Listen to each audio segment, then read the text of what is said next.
এই যে আমাদের এনামুল ভাই পিঠা প্রেমিক, এক কথায় তাকে বলা যায় পিঠা প্রেমিক।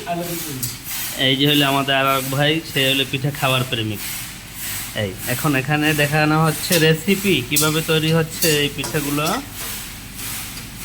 এই যে ভাজা হচ্ছে, এটা গোলা তৈরি করে নেওয়া হচ্ছে বিভিন্ন রকমের মশলা দিয়ে। তারপরে এই যে এখানে ভাজি করা হচ্ছে। একটা উল্টে দেন। হ্যাঁ,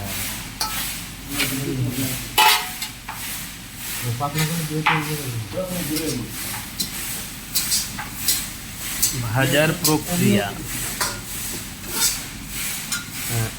এভাবেই তৈরি করা হচ্ছে ঘরোয়া পরিবেশে।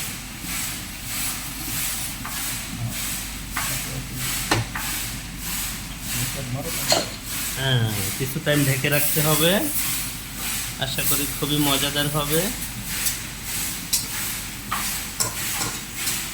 পিঠা লাভার এনামুল ভাই, আর এই হলো তার আদরের ভাইগনা খানলেওয়ালা।